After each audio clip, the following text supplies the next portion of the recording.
বন্ধুরা, আমার চ্যানেলে আপনাদেরকে স্বাগত জানাচ্ছি।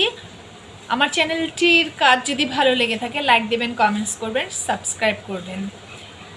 কমেন্টস করে জানাবেন খেতে আমার রান্নার খাবারগুলো কেমন লাগে, আমার বাচ্চাদের গানগুলো কেমন লেগে থাকে।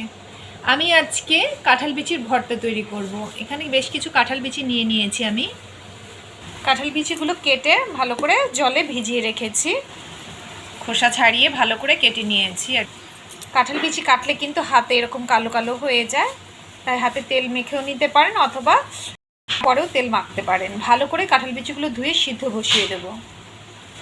আমরা আজকে লাকড়ির চুলোতে রান্না করছি। এখানে জল গরম বসিয়ে দিয়েছি। এই আমি কাঁঠাল বিচিগুলো দিয়ে দিচ্ছি, সিদ্ধ হওয়া পর্যন্ত অপেক্ষা করছি। একটু লবণ দিয়ে দিতে হবে, লবণ দিয়ে সিদ্ধ করে নিচ্ছি। ঢাকনাটা উঠিয়ে দেখে নিচ্ছি যে সেদ্ধ হয়েছে কিনা। সেদ্ধ হয়ে গেছে। এখন আমরা জলটা ফেলে বেটে নিব। জলটা ফেলে নিয়েছি। এখানে আমি ধনেপাতা কুচি, পেঁয়াজ কুচি, কাঁচা লঙ্কা ও রসুন নিয়ে নিয়েছি। কেউ রসুন দিতে চাইলে দিতে পারেন এবং নাও দিতে পারেন। এখন আমি এই যে শিলনোড়া নিয়ে নিয়েছি, শিলপাটা, এটার মধ্যে এখন বেটে নিব। আমাদের কাঁঠাল বিচি বাটা হয়ে গেছে।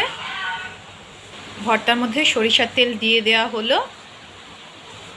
এখন এই যে পরিমাণ মতো লবণ নেওয়া হলো। এখন এই সব কিছু এখন মাখা হবে, তাহলেই হয়ে যাবে আমার কাঁঠাল বিচি ভর্তা। আমি কিন্তু লবণ সেদ্ধর সময় দিয়েছি, তাই পরের বার দেওয়ার সময় একটু বুঝে শুনে দিতে হবে।